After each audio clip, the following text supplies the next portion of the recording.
Good morning. Rise and freedom. I'm Austin Petersen. You're watching and listening to the Wake Up America show on the For Liberty Network. That means we got Steffi P. Hello. This needs to be paired with that Everybody Loves Freedom. From the David Hasselhoff? Yes. Well, thankfully we haven't lost David Hasselhoff yet. No. That would be a no. Gosh. Oh. I mean, he's probably the same age or similar. I saw him in a wheelchair the other day. David Hasselhoff. David Hasselhoff? Yeah, he was in a wheelchair the other day. It shocked me. Shocked me. Yeah. It was, oh my gosh. It was one of those AI videos where they show them like through the passage of time. You know what I mean? You know, it's interesting. My mom, she's actually in town right now. She said to me the other day, she's like, you know, Trump's not going to be president much longer. Oh, really? Why is that? Is it because She's the like, South Park episode just totally destroyed him? Oh, I don't know about that one. But she's like, he's having medical problems. He has swollen feet, swollen hands. She's like, I'm like, Mom, where did you hear this? She's like, Facebook. No, she probably also saw that on the mainstream news, She too. did say she saw a little bit on the mainstream, Yeah. but mostly Facebook. And she said she can tell an AI photo. Isn't it funny? From a real Isn't photo. it funny how because we consume different media, Yeah. we are in just completely different worlds. Yeah. I read the story that Trump had like some medical issues in his legs, you know what I mean? Right. But like, is he not going to be president anymore? I mean, like, They take it that far. Well, here's the thing. That's why the boomers are so like, you know, angry all the time because they're hearing stories like that. Yeah, they're on adult learner social media. You know, it's like they're in a special wing of social media just for the elderly, the gullible people of the internet. That's why they need to watch the Wake Up America show. Yeah. And there's probably like all these scams, like, here, call us now, give us your passwords. Exactly. You know, that's yes. how they all get hacked. Help us log into your Facebook. You've Right. your password. You've been hacked. Give us your password to fix it. Right. Welcome to Wake Up America show, guys. I'm Austin. This is my sweet, beautiful, smoking hot redhead libertarian wife, Hello, Stephanie. I have no baby monitor today because grandma is working. Isn't that a great day feeling? We're this week we lost Hulk Hogan, Ozzy Osbourne, and Malcolm Jamal Warner. Is the 80s officially over? No, God, please. Oh, well, yeah. I mean, officially the 80s was over after 1989. Yeah, But, you're yeah. bringing it back with your shirt today. Look at I know. that. I'm feeling my 80s You're very today. Saved by the Bell. This is very like 80s crossover to 90s. Now, when Zach Morris dies, that's when the 80s is really don't dead. even- Oh. I'll probably be dead before Zach Morris dies, hopefully. I think he's like your age, or maybe he's a little older. Yeah, a little older. Yes. Hulk Hogan died this week. His real name was Terry Gene Bollea, arguably the most iconic pro wrestler of all time, 12-time world champion, mainstay of the World Wrestling Federation and the WWE. He was kind of like the key to the wrestling boom of the 1980s. I was never big into wrestling, but everybody loved Hulk Hogan because Hulk Hogan he wasn't just in wrestling. He crossed over in everything. He was in cartoons. He was in public service announcements telling you kids don't do drugs and all that stuff. But I mean, I watched his reality TV show not too long ago. Oh, you did see? Oh, see, that was what kind with his daughter. Yes, that was what sort of compelled him And his to wife, his ex-wife, before they got a divorce. Right. Well, actually, you know, the Hulk, they, because he was such a celebrity, they had a bunch of interviews with him right before he passed away at his home in Clearwater, Florida. This is the final interview that they did before his passing. Take a look, listen. Brother, good to see you. Man, I need to take a nap, bro. I need to take a nap. I am worn out from LA to New York City. You still treat me like I'm the champ here, brother. I am totally worn out. Well, you got a lot going on. There's Flow Wrestling. You got the beer that's obviously crushing. People are going. I saw the lines when you're doing like the promo runs. The fans came out to support the beer. The launch was great. And then obviously this Flow Wrestling. I think a lot. Yeah, remember when he was in the Ozarks promoting his beer, the Lake of the my Ozarks gosh, yeah. recently? Yeah, he was there. And I have a friend from Michigan, and he got to meet Hulk Hogan last year, Oh, literally really? on the day of his death. Oh, like 1 year ago? Yeah. Oh, okay. Yeah. Wow, that's interesting. So sad. Yeah. We're excited for this. I mean, you bring sports. Well, it's real American sport. freestyle, brother. Yes. You got to get correct. You might get stretched. True. Okay, you know what I'm saying? That is. But the Hulk was funny. Is there going to be gimmicks with this wrestling? I No, think you there's wanna not, know. bro. You know, we're giving these amateur wrestlers, the NCAA champions, the gold medalists, all these elite athletes that have done this their whole life. Sure. We're giving them an opportunity to continue on with their dream, basically, because now we can pay these athletes. You know, so that's why we're calling it Real American Freestyle, but it's Real American Professional Freestyle. So Hulk Hogan would say, "Welcome to the black and blue of professional freestyle wrestling, brother." But the thing is, we're attracting all kind of athletes. We've signed a whole bunch of people, which I can't say yet. Sure. But at the end of the day, our first event is August 30th in Cleveland, Oh. and it's a monster, brother. And he won't ever get to see it. That's really Oh sad. man, I mean, you can see he's worn. You know, his face is getting sunken in, and he's admitting he's tired. Yeah, yeah. He's He was, tired. and he was a big Republican. And Look at that beard. I never noticed that he has a black beard underneath. he the probably white. dyed that. That's like, so he interesting. probably just uses like a pen or something that he does to Yeah. dye it on there like that. I mean, it's kind of interesting looking. Great shape. Trying. I always heard something like like his it was good shirt, to drink America beers first, while beer working out second. because it dehydrated and you really That's a get good beer one. muscles. Is that true? Well, the truth is, truth be told, before I wrestled, I always kept a case of beer in the dressing room because the boys never had that treat. But when I was around, I had that a little bit of stroke back then. Yeah. I'd keep a case of beer and the boys would hit it before we go to the ring. Made the matches much better. But that was then and this is now. But I did drink a beer every once in a while, you know, Yeah. for before I'd work out, just to have fun when the guys would come over. I didn't do it all the time. Sure. But we had one heavy-duty day a year, and that was called the John Matuzak Memorial Workout. And John Matuzak played for the Oakland Raiders. He played for the University of Tampa. He's a very good friend of mine. And when he passed away, his mom sent all this stuff to me, his clothes, pictures, everything. So every year, we'd have the John Matuzak Memorial Workout, and we'd start training at midnight. We'd train till the sun came up, and we'd train every single body part. And we drank beer the whole time, bro. The only problem was it wasn't real American beer. But now we got real American beer. I'm excited for beer. Real quick. Oh man, That sounds really yeah. dangerous, Oh, it 'cause sounds dangerous as hell, but awesome. My man. sister had her Yeah. bachelorette party at a pole dancing place, and What? there was alcohol there, and she literally did an upside down stunt and fell on her shoulder and broke her clavicle on her bachelorette. So it's like alcohol mixed with activities. Wait not a good. minute. Hold on. Like I Yeah. think you may have told me this, but I might have forgotten it. Yeah. So what happened? What happened? So we were at a pole dancing class for Okay. her bachelorette party. Who? Yeah. Me and her friends. Okay. And this was several years ago when my sister was getting married. And yeah, they had alcohol there. You could bring alcohol, and my sister was drinking, and she did an upside down like spin on the pole because she was a gymnast when she was younger, so she's used to doing flips and stuff. And she just fell straight down, probably because she was a bit inhibited, and cracked that clavicle, and she ended up in the ER on her bachelorette night. And yeah, it ended a little bit early. Me and all her friends were just waiting back at the house to hear what was going on. Oh my God, that's But I'm just saying, alcohol and working out is kind of funny. kind of fun. But hey, he had fun. That's what matters. When somebody's dead You know, and you look back, you're like, you know what? I bet they didn't regret that. they didn't regret it. No, hell no. They No. I mean, who lived more than Hulk Hogan? Yeah, he had a beautiful home, I think, in like Miami, at one point at least, and you know he's so rich. Yeah, I think he even had a restaurant. Yeah, he had a lot. He had like Yeah. probably had chicken nuggets that were his shape, right?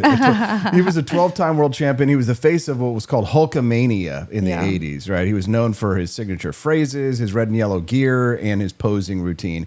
He starred in the movie Rocky III. He was in a movie Suburban Commando. Mr. Nanny is the one that I remember. Oh. And Thunder in Paradise. He also had his reality TV run, which Yeah. was what you watched, Hogan Knows Best. Yeah. And brought With all- Brooke. I think his daughter's Yeah. name is Brooke. Brought all his family drama to the forefront and all of that. So, yeah, I mean, the Hulk kind of defined masculinity for a generation, in my view. Yeah. Because when I was a kid, if you wanted to know what what did it mean to be a man, you wanted to be like Hulk Hogan. Mm-hmm. All the young kids that were my age that wanted to get into sports, that were really interested in being athletes, they all knew the Hulk. They all loved the Hulk. They would play Hulk. They would play video games, wrestling video games, and everybody wanted to be Hulk Hogan. That was just like the character to be. So For sure. He had so much energy. And so I know death is a part of life, but when somebody still just has so much ahead of them and they have plans in place to do things, it's extra heartbreaking because you're just like, he was going to do this event on August 30th. And now look. And it appears to be cardiac arrest. I saw this other TikTok video where somebody literally was at his house when he was taken out and they were doing CPR. I don't know if it was real or not, but that's so sad. I think so. I think actually they caught there was a video of his body being removed on a stretcher that they said. This was one of his best buddies. They pretended to be rivals, of course, in the 1980s. Ric Flair, who was commenting on the Hulkster's death. Take a listen. Or then you'll never know. People always wanted to paint us as enemies, but we were actually very, very close friends. And we kept it up with each other on a regular basis. So I just talked to Jimmy Hart yesterday, and he was fine. To have this happen is just horrible. How did you get the news? I'm so sorry, Rick. I am so sorry. Oh, I've gotten it from everybody. I won't stop. We had magic. I mean, it wasn't like me and Steamboat, but we had. I wonder how old this man Ric is. Flair, about the same age. Yeah, he's just getting up And there. it looks like he has a gash on his He's forehead. had some pretty bad Oh, my surgeries. He's been goodness. pretty sick too. Yeah, he's another famous wrestler from the 80s there. But my gosh. he said, "How did you find out about this?" He says he's been hearing about it from everywhere. It reminds me of what happens whenever there's any news that has any relevance to do with like me for whatever reason. It doesn't matter that like. I hear it from so many people now. I mean, can you imagine Hulk Hogan dies and how many people send him messages and texts? Right. Like when something big happens terrible. that's like in our wheelhouse, I get so many messages. It's kind of like, I mean, it's annoying. You get to the point where it's like, okay, yeah, I've seen it at this point, right? Like if some Liberty figure dies and everybody's messaging you, oh my God, like John McAfee, right? Everyone's messaging you about him. Everybody's messaging me of the same story over and over and over. It's like, have you seen this? And it's like, yeah, and it's like there'll be people that I haven't heard from in years, right? Who will reach out and be like, Austin, have you seen this? It's like, and then they'll be like, do you think he killed himself? Yeah, do you think he was murdered? They'll instantly start like they're asking questioning you. Yeah, they'll instantly start asking you very intimate questions, right? Right. It's just people have no sense of privacy, but yeah, that's just the world we live in right now, the information age.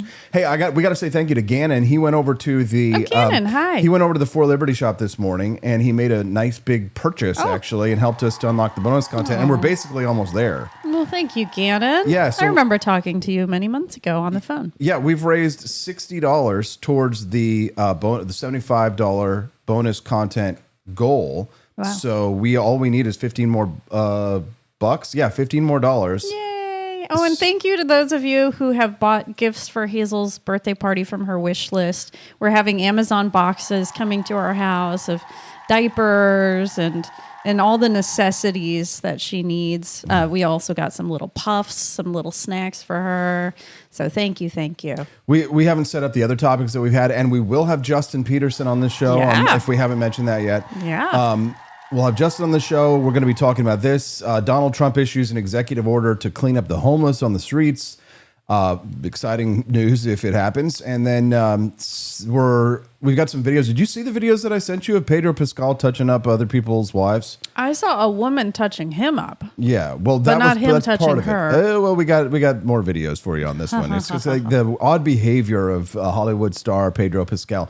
Now that he's in every movie, and somebody did a video the other day where they went to the outside of a theater and they showed every single movie trailer, or excuse me, every single movie poster. Yeah, and he was on every single movie poster that was in. So he was in every movie that was at that place. It was my gosh. And so I think people are getting a little bit of Pedro Pascal fatigue, which is happening right now. So I don't know much about the guy.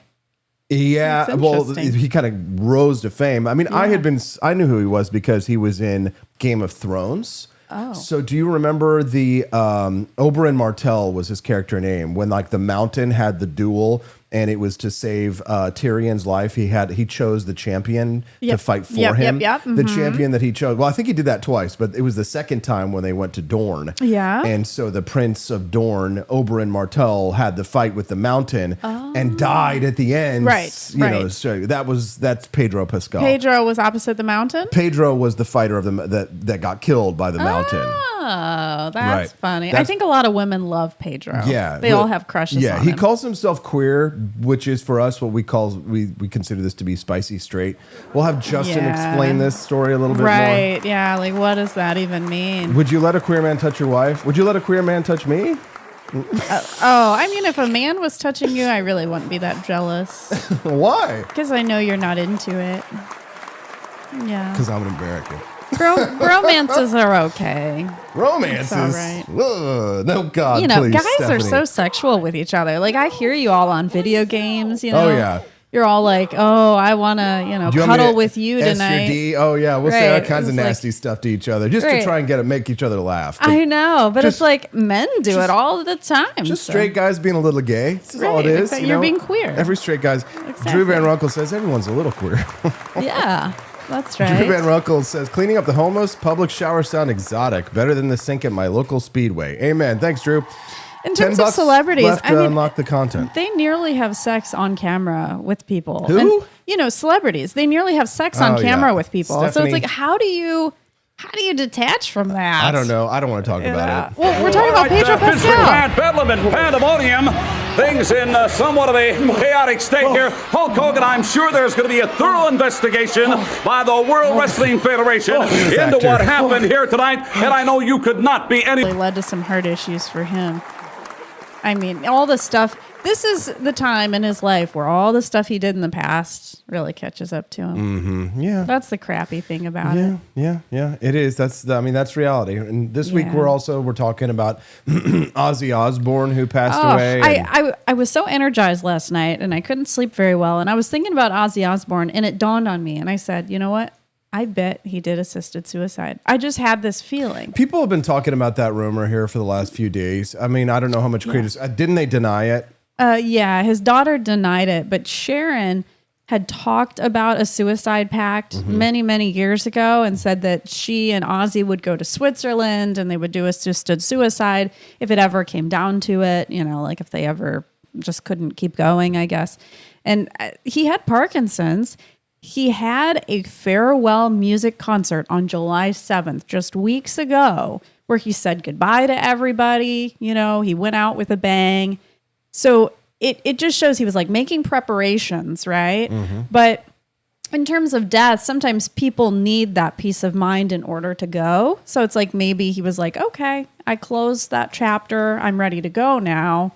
So maybe he naturally, his body was just like, okay, I'm ready to go. Or maybe he decided to. I know I'm not supposed to say this. Like, Yeah. I know conservatives will be mad at me, but I mean, I don't get up in arms when people do assisted suicide if they're old like that. And I mean, my problem with assisted suicide is the way Canada does it, where it's like, oh, you have to wait 6 months to get this procedure, or you could just kill yourself. Right. And then they're trying to legalize it for like teenagers to be able to And do like assisted mentally ill suicide. people.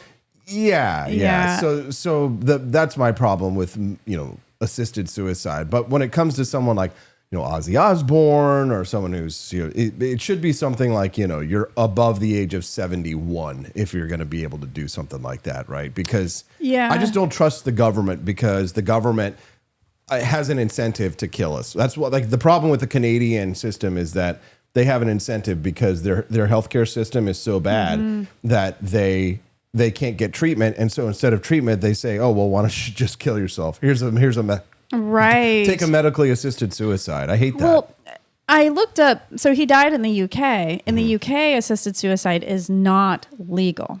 So if he did do assisted suicide, he probably did it the celebrity way and, had some special connections, because it would not be seen as kosher in the UK if he did that. Yeah. Even though they also have socialized medicine, you would think they would be trying to kill people. Yeah. Thormac over there in the chat says, if I get diagnosed with we put our dogs down when it's time, but we Yes. make our family members suffer. Yeah. Isn't that interesting? We feel like, we don't want our animals to suffer, but for humans, it's like, no, it's different. They should suffer. Well, because we look at animals differently. We say that's an animal. This is a human.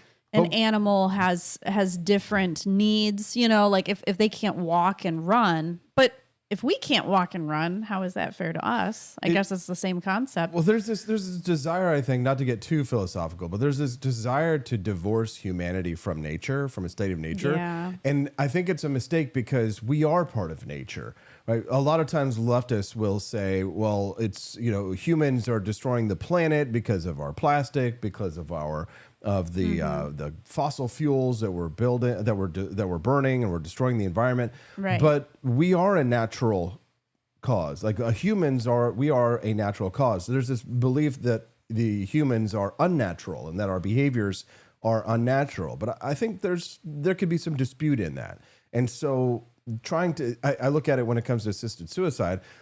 I actually do feel the same way to some extent with humans as I do with animals, because we are animals. We come from the animal. We are part of the animal kingdom. We are. We come from it. But I mean, that's when the right wingers start to get upset. No, we can't play God. My grandpa wasn't no monkey. You know what I mean? So it's like, okay. Yeah. I mean, we do have hospice, which is Secular not humanism for the win. Hospice is not assisted suicide technically, but they certainly can naturally help you along. Yeah. So we lost Ozzy Osbourne, we lost the Hulk, and we lost Malcolm Jamal Warner, which I don't know. Were you a Cosby Show fan at all? Did you watch the Cosby Show growing up? I knew Steffi? of it, but I wasn't really. I just knew the little midget guy. The Cosby Show was really important that was Different Strokes, I think you're thinking of. Oh, okay. Because there was like a little boy. Maybe he really was a little boy at the time, but I thought he was like a little person. I'm sure there was a a little boy. I think you're thinking of maybe not Different Strokes, but you're thinking of moving on up. I think you're thinking of Webster. Oh, I have no idea. Oh, no, I can picture him. Was the Moving On Up song, was that? Moving On Up was the Jeffersons. Oh, I'm thinking of the Jeffersons, maybe. Yeah. Webster. Okay. There was just so many shows back then that were all very similar. Yeah, maybe you're thinking of... Oh, that boy. Yeah, that boy down there. Yeah, that's Webster. Hold on. I'm thinking of Webster. Spending my time just holding the line. It's the 80s, man. Only need to live Oh my goodness. See, I was born in 1988. Yeah, that little boy right there. Webster. Emmanuel Lewis. Yeah. Oh, so he was really a midget. I don't know. I don't think he was a midget. Maybe he was. Webster. All right. Hold on one second. There was Webster, but then I think you're thinking of... I'm thinking of another little boy, too. Well, the yeah, world that boy don't right there. move He to was a the midget. beat. Okay, hold Definitely. on. Coming up. One midget, man. I know the appropriate thing is a little bit. And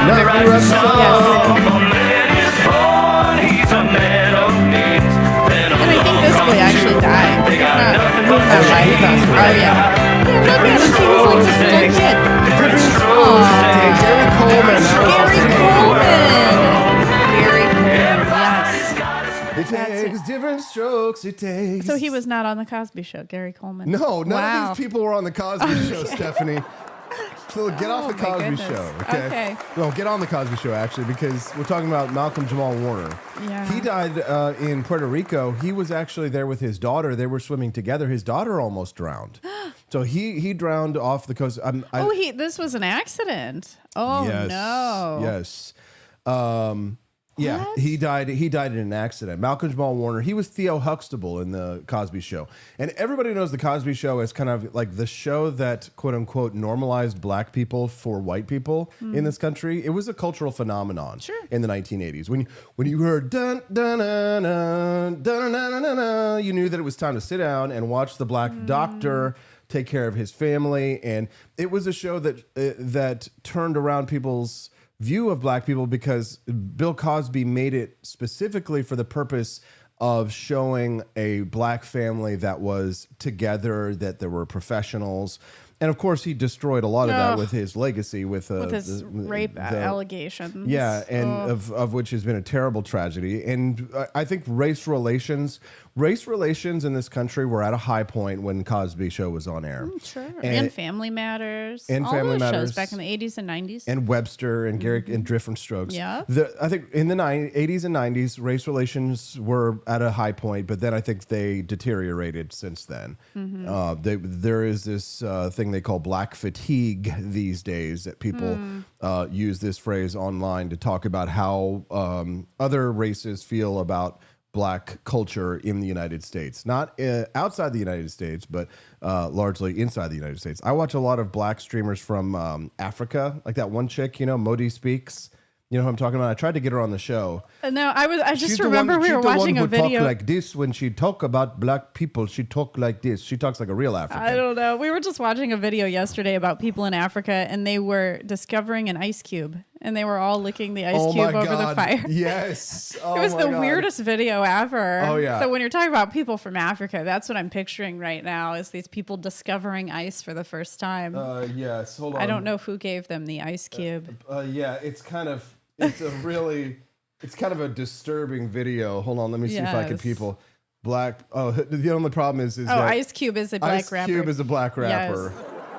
I mean, I really think the government has ruined the white man's relationship with the black man. Agreed. Because, they're giving all of these handouts to predominantly, black people, and so it's making the white people upset. Of course, it's Anthony Cumia, our favorite resident racist who has the video. We like watching Anthony, though. He's funny. Here we go. Cold, maybe? I don't know. Check this out, though. It's quite interesting. African tribe eats ice for the first time. So interesting. Look at that. They're like freezing. Well, they're so thirsty. They're probably dehydrated. And they're warming up their hands after. The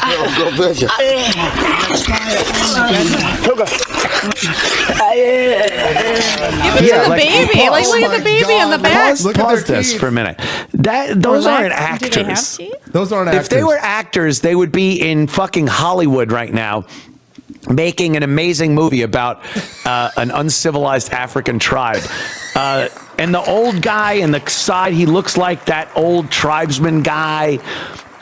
Their clothes don't look like props, like costumes. They look like animal skins that have been weathered and they're dirty. They're Anthony. Aww. So interesting. Just imagine discovering ice for the very first time.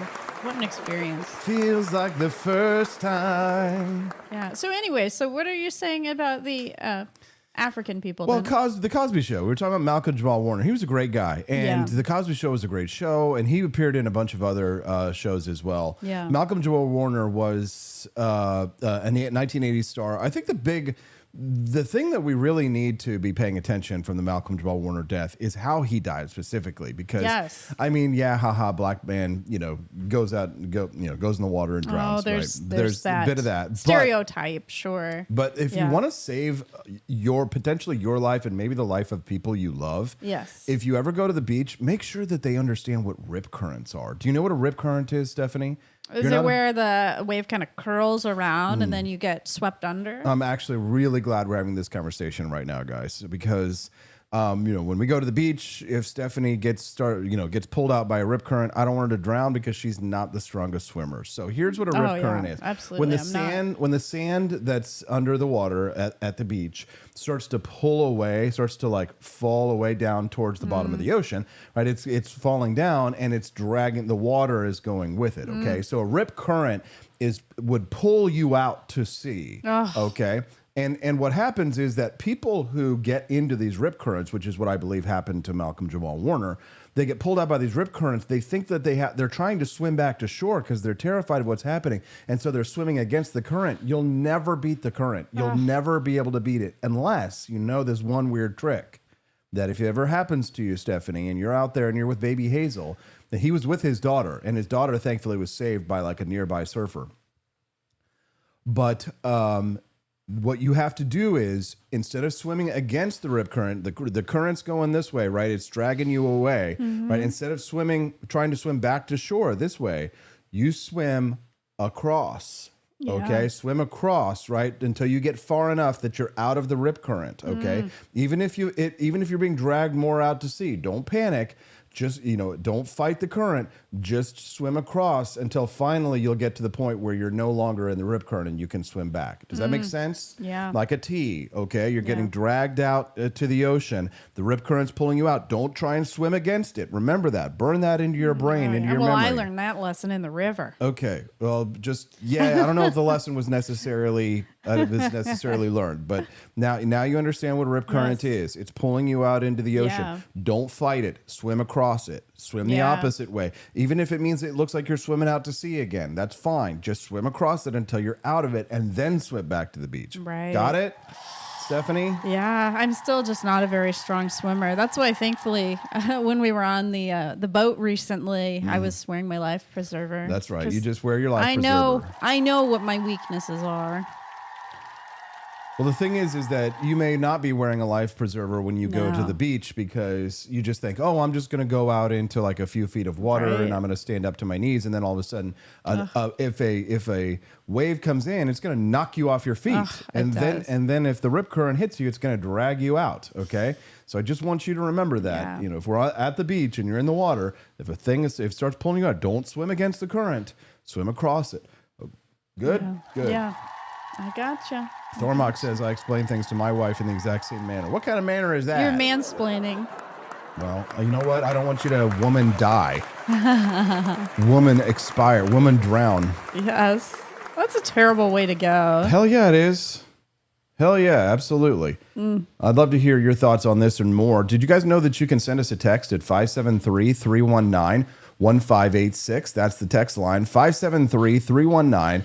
1586 is the text line. You can send us a text there at any time. This morning we've been talking about the death of Ozzy Osbourne and Malcolm Jamal Warner and the Hulkster. What happened last week when they took a shot at my hero? And they tried to kill the next president of the United States. Enough was enough. And I said, let Trumpomania run wild, brother. Let Trumpomania rule again. Let Trumpomania make America great again. That was awesome. Back when we actually had hope for Trump. The funniest, well, I know, sad. Well, you always had to manage your expectations. But here's the thing. His son got up and gave a speech. His sons got up there and gave speeches, and he looked like he was sleeping. But when Hulk Hogan got up and gave his speech, Judd, he jumped to his feet. Oh, yeah. Trump has the best friends. He does, yeah. Aw, he had so much energy there. I think he recently had surgery, which led to his downfall. And I know Ozzy Osbourne, he says part of his downfall was because of back surgery. I was watching a video about that. Oh, really? Yes. He regrets ever having the surgery. Oh, wow. Because he got an infection. Ooh, boys. Yeah. So, well, speaking of regrets, surgeries really take a toll on your body. My mom would even tell you that, too. Absolutely. We're $10 away from the bonus content, guys. All we have to do is raise $10 more in the Rumble Rants or in purchases at forlibertyshop.com, and you will unlock that bonus content. Stephanie was just talking about regrets. I've had a few. A Texas father who moved his family to Russia might have more regrets than even I do. Hey, Deanna. Hey, girls. I love you very much. I'm very, very happy to get to send you this video, let you see my face, see I'm doing well, probably see I've lost a few pounds. I miss y'all more than you can imagine, and I can't wait to see you. Hopefully I get a vacation some point and I get to come home and spend a couple of weeks with you. But, man, you're on my mind 24/7, and just know that what I'm doing is important to me and important for our family, and I will do whatever it takes to be safe and to come home to you. And take care of each other. Take care of Mom. She's got a lot on her shoulders. And Deanna, man, I love you. I'm so proud of you. And I know how much you're struggling without me. And I'm so grateful that you're doing this for me so that I can do this for our family. And I miss you so much. I love you. Today's Father's Day. Wish I could be there. But I'll be home for the next one. So y'all take care of each other, and I love you very much. Not if you're dead, you idiot. A Texas father who moved his family to Russia to escape, quote, woke America has been sent to the front line. Thank you to Steelbringer. Joel, he just unlocked the bonus content. Appreciate that, bud. We'll play that right before Justin comes on here in 20 minutes. This is the weirdest thing ever. Did you read the story, what the whole story was? Not the whole story. I just know he moved his family there. They did this through Russia's, quote, shared values visa scheme. Oh. Right. It's aimed at attracting foreigners who reject what Vladimir Putin calls destructive neoliberal ideology. Oh. So Mr. Huffman when he went to Russia, he joined this like small new Christian community of American expats who think that because the United States has gone woke, that Russia is like a traditional conservative culture. Yeah. Spoiler alert, it's really not. There's a reason why atheistic communism took hold in that country. Oh my goodness. Mr. Huffman had initially agreed. Now he's gone to the front lines. Mr. Huffman initially agreed to join the Russian military in a non-combat capacity. And now he's doing combat. Well, yeah, you stupid moron. Gosh. People who think when they join militaries, they think, that they believe all the promises. That for whatever reason, especially they from Russia. Come on. Especially from Russia, America, Russia, they're all governments, they're liars. Well, if you asked me to trust the American military versus the Russian military, I would trust the American military more than the Russian military. You goddamn right, baby. Because look what Putin does to people. That's right. We're the best around. I just wonder, because he said that his wife did this for him. Mm-hmm. So it's like, did she want to do this at all? Or I wonder if she was totally like, no, honey, we don't want to do this. And then he was like, I'm going to divorce you if you don't come with me to Russia. She's probably a guy. Well, it's hard to say. We haven't heard from her a whole lot, but here's a quote from her. Despite having no experience as a soldier and limited understanding of the Russian language, he's been sent to the front with Ukraine, according to his wife, Deanna Huffman. Said her husband felt like he was being thrown to the wolves. He'd received only a limited amount of training, and that was in Russian. Oh my gosh. She says, unfortunately, when you're taught in a different language and you don't understand the language, how are you really getting taught? She pondered in a YouTube channel.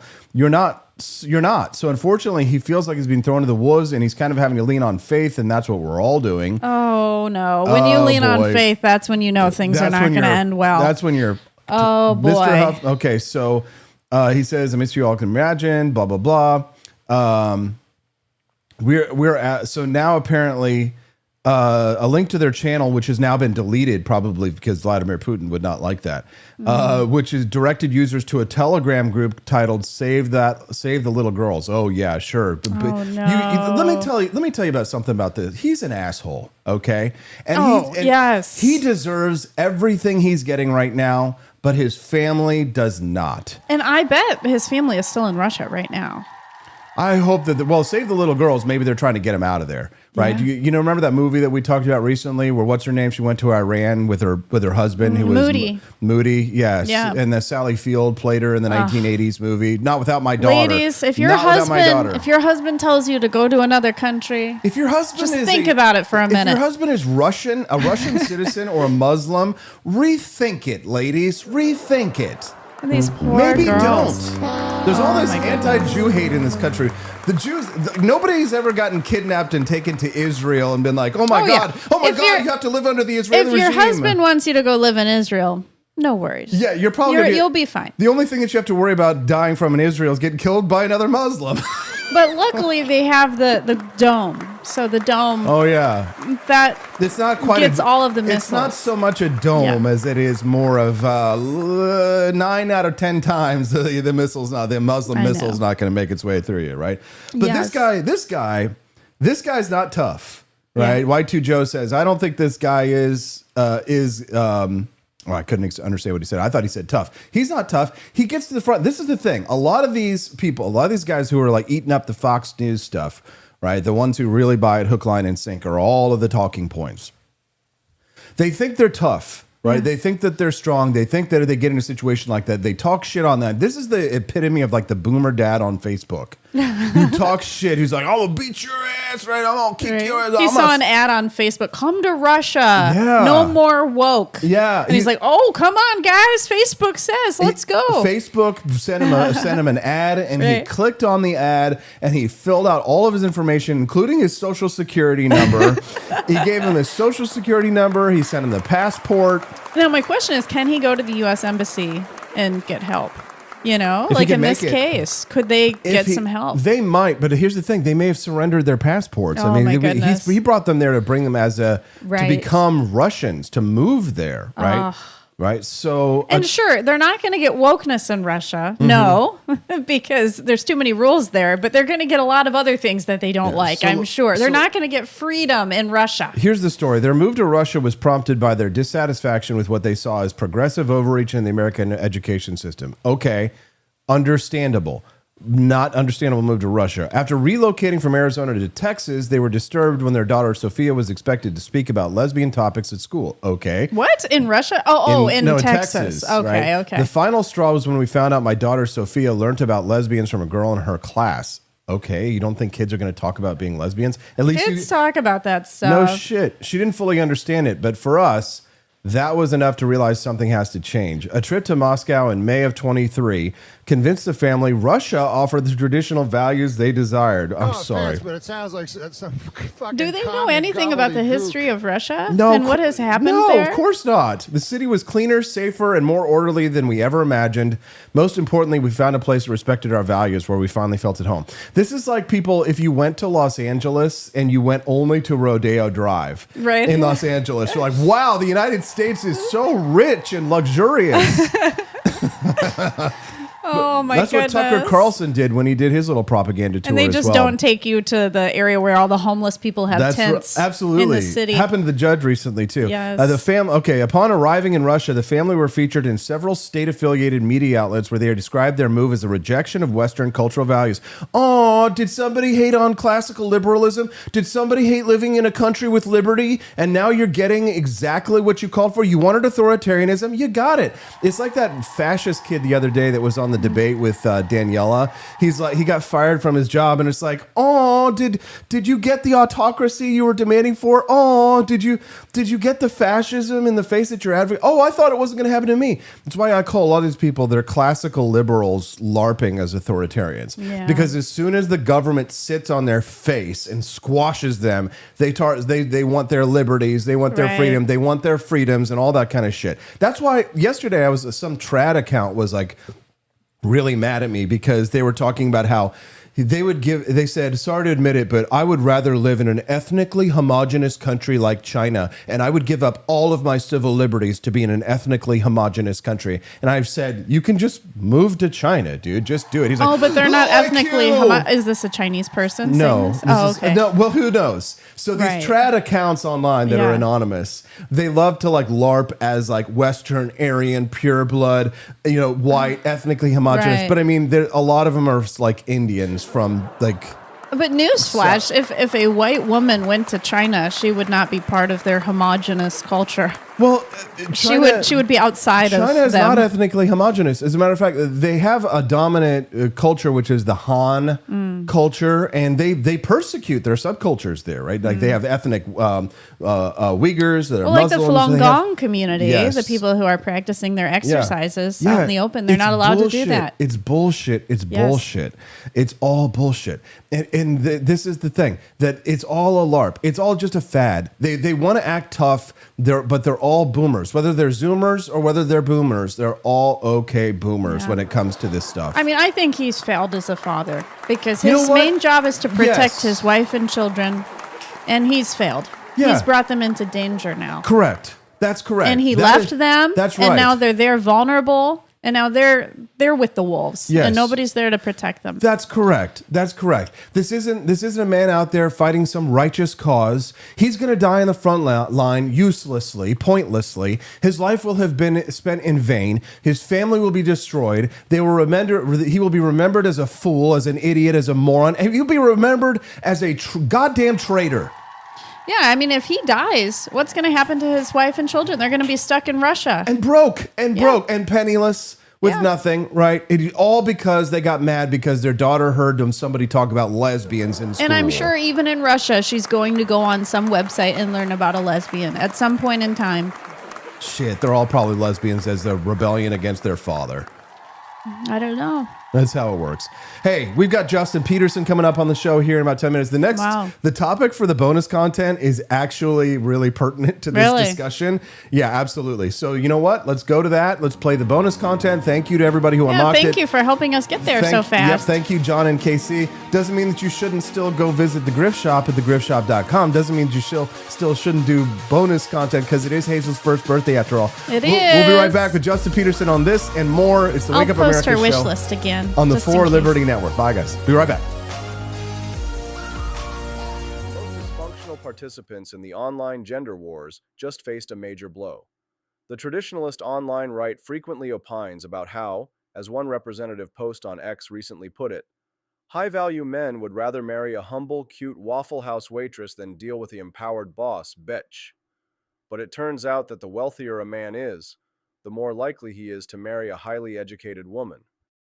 Overwhelmingly, it turns out that the men with the most relationship options, wealthier, higher social status men, marry women similar in age to them and with high educational attainment, writes demographer Lyman Stone in an article published this week for the Institute for Family Studies.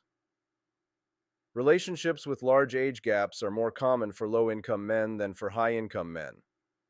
Stone found that, contrary to stereotypes that proliferate online, the wealthier a man is, the more likely it is that his wife has a graduate degree, and the less likely it is that there is a considerable age gap between them. Further, high-earning men were mostly married to high-earning women. The average wife of a top 1% earning man also earned over $100,000. The simplest explanation for these trends, Stone wrote, is that high-earning men who have more romantic options prefer to marry women who are more like a peer. When men have power to influence their mate options, they tend to use that power to find a peer-age woman for companionship and partnership in life. These revelations shouldn't come as a surprise to anyone not clinically glued to their phones. For those not obsessed with online gender resentment fantasies, it's pretty obvious that people tend to couple up with partners similar to themselves. For example, Stone also found that a minority of marriages at all income levels have an age gap of 5 or more years.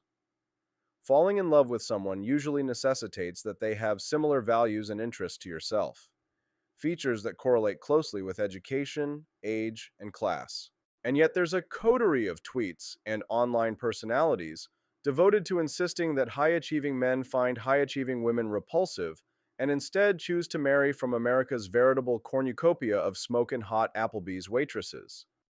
Last year, one X-user went wildly viral for insisting that men who feel hopeless about ever finding a good woman to marry should travel across the country and stop at small-town gas stations and diners in search of eligible young women. Every time you see a pretty cashier or waitress with a good vibe, politely ask her out, the post read. Tell her you're out seeing the country and looking for a place to settle and a good woman to marry. Repeat until you found someone to go steady with.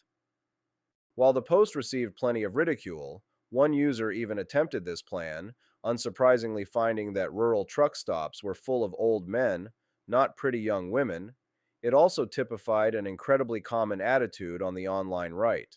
Education and careerism have ruined women. The only good ones, i.e., sexually inexperienced, young, and submissive, are out there in the hinterlands. Women will never understand that. Would you rather marry a 35-year-old 9'10 with a great job and 20 past sexual partners, or a 22-year-old 9'10 grocery clerk with no past sexual partners? Have very different average answers for men and women, reads another viral post from May. That month, Matt Walsh posted a popular tweet of his own decrying marriages, where the wife makes more than the husband as totally inverting a system that has worked across all of human civilization since the dawn of humanity.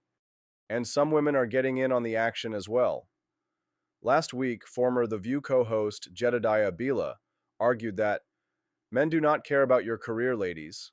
I'm sorry, they just don't, adding that they will date a waitress at Applebee's over a corporate executive if they treat them right and make their lives easier. A popular comment agreed that many modern ladies may not want to believe it, but men tend to be attracted to women who are willing to have babies rather than be a boss babe. That's why the Applebee's waitress is more desirable. These tweets sound almost like modern-day fairy tales. the wealthy businessman who traverses diners in small-town America in search for a worthy bride to pluck from obscurity. It's a common enough story in popular culture, appearing in various forms from Cinderella to Shakespeare. The first major English novel, Samuel Richardson's 1740 epistolary novel Pamela, concerns a beautiful and virtuous servant girl who marries her employer after successfully fending off his aggressive sexual advances. And the Hallmark Channel is notorious for churning out direct-to-TV movies about self-absorbed businessmen won over by small-town girls who just love Christmas, though such films feature plenty of girl bosses who ditch their careers to marry similarly Christmas-obsessed small-town men. The difference, though, is that fairy tale interclass marriages have typically been a fantasy for women. It is the poor girl of unremarkable birth who dreams of catching a prince for a husband, not the prince who laments that all the noble ladies of the kingdom hath been run through by Sir Chad, necessitating he find a fair maiden who works in a tavern. In these stories, the wealthy man cannot help but fall in love with our protagonist because he is so overcome by her virtue and her beauty that she essentially transcends her class limitations. She is a noblewoman in spirit, born of peasant parents. In Shakespeare's highly underrated 1611 play The Winter's Tale, this trope is literal. A prince falls in love with a shepherdess, only for her to be revealed to be a long-lost princess. But the class politics of the right-wing trad bro are entirely different. Instead, they outwardly pine for the virtues that apparently only uneducated and poor women can possess. The wealthy and educated women, the girl bosses, are assumed to be corrupted by what makes men high value, ambition, expertise, and self-knowledge. Some of this comes down to the fact that many of the men repeating this stereotype aren't wealthy themselves. Substacker Cartoons Hate Her pointed this out last year. The main reason for this genre of wealthy man mythology is that, and I know this is a generalization, most men on the manosphere aren't wealthy or even upper middle class, she wrote. This is also why you might see status as such a driver of what they believe makes men attractive. Held in higher regard than almost any other attribute, this might not be as evident to young upper middle class women, who would gladly date a college classmate with no job.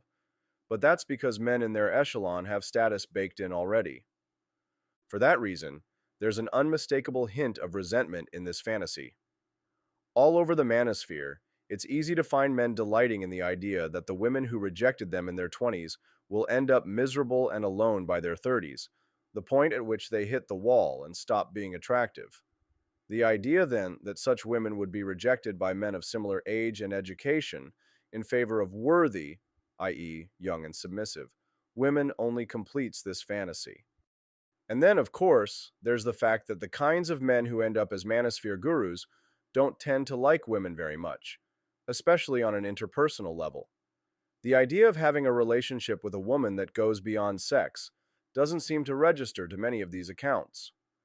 To them, it is unfathomable that a man, especially one so rich and well-connected as to theoretically attract just about any woman he desires, would do anything but select for the most sexually attractive, and, again, submissive, woman. Why would you marry a 35-year-old corporate lawyer when America is bursting with hot, GED-toting 22-year-olds?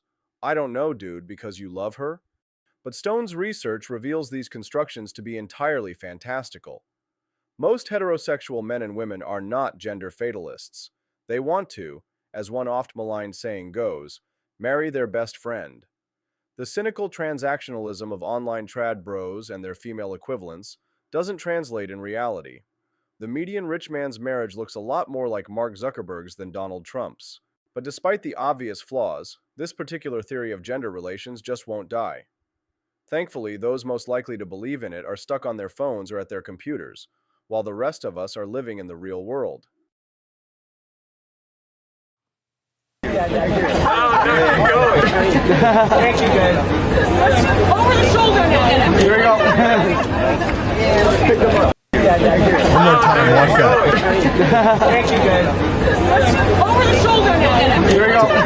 Look at that. Okay, He was caressing a woman's face. caressing Willem Dafoe's wife there. Hold on now. Now Pedro is having to Pedro is having to explain himself. Oh, look, I'm queer. It's totally fine. But look, Willem's face. Look at his face. Doesn't look very happy now. Looks kind of angry at him, to be quite honest. Good morning, pineapples. Well, that first woman, is that his wife behind him? Is that Looking Pedro's very wife? good, very nice. Looking very good and very nice. It's Freedom Family Friday, which of course means my smoking hot, redheaded, sweet libertarian wife, Stephanie, is on the show. But, no ifs, ands, or buts about it. Well, maybe a few buts. Big ones. Justin Petersen joining us live from his closet. He's no longer in Boston. Hey, Justin. Mom, Tom Cruise won't come out of the closet. Kanye's in there too. What's up, Justin? How you doing, JP? Morning. Good morning from Independence, Missouri. Glad to have you here, brother. Thanks so much for joining us today. We've got a billion things to talk about. So since I went ahead and set up the Pedro Pascal thing, we'll hit that story, and then we'll move on to the death of the 80s. We'll talk about Trump's executive order on homelessness and your thoughts on that. But give us your take on this whole Pedro Pascal thing, because I've got another clip here. Maybe I can just play it here real quick. And this is of another man's wife that Pedro Pascal starred in this movie with. And you can see him here. And look at the way that she's caressing. You see that, Stephanie? Can you see how she's caressing? It's very sexual. That is very sexual, that kind of behavior. Look at that. Oh, look at this. Look at this. What in the world? Okay, yeah, she's Wait, married. was she like a co-star with him where they were like a couple in a movie or something? I don't know if they were a couple in the movie. I haven't seen the Fantastic Four, but I mean, look at the way she's rubbing his ear there. Look at that. What Look at that. in You see the that? world? All right, Justin, your take. He's queer, so it's okay, right? Is he queer? That's my first question. That's I the tried word. to find. Wait. I tried to figure that out this morning. Here, while you're talking, I'm going to actually research what Pedro's... Okay, do it quietly. Justin. Quietly. No, I would say this is what I would probably refer to as pretty privilege, right? Pretty privilege is the fact that, like, when you're hot, you can get away with really gross behavior that someone who wasn't as hot would get called a creep. Right. So it's just, this is the absolutely pretty privilege in full effect. And, you know, I mean, first of all, don't touch people, man. Like, that's just freaking creepy. But like that, I guess he says he has anxiety. Is that the joke? Like that he has, he's like, this is how they're all all these women are like, I need to calm you down because you have anxiety. Well, there was this TikTok. Oh, that is hitting the vagus nerve, probably. She's helping him do that. Well, this was the vagus nerve, by the way. So there was this TikTok that went viral like a month ago where like all of the girls were, of course, because they're crazy for Pedro Pascal, they were celebrating Pedro Pascal holding this girl's hand, who was this married woman. And she's like, oh, he has anxiety. And so whenever he feels anxious, he needs to like have physical touch. And so that's why he's doing this. And they were all making these excuses for us. Well, I have pulled up a photograph right now of Pedro Pascal during interviews because he has anxiety. And it's a golden retriever humping a tiger. But, oh my gosh. Hey, Stephanie, I want to ask you a question. Yeah.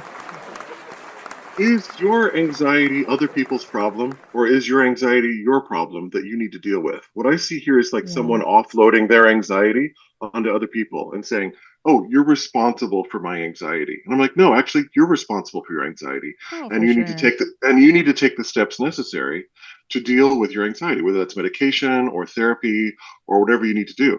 But like somehow think, well, I'm going to take advantage of other people because I'm anxious, or I'm going to act out in certain ways because I'm anxious, is completely, absolutely opposed to what we know of as good mental health. Right. Yeah, it is you own it. However, I do believe in kind of like a buddy system. Like if you have a spouse, for example, and you communicate to your spouse like what will help you in the moment if you are having an anxious episode, I think that's totally appropriate, like for your spouse to be supportive of that.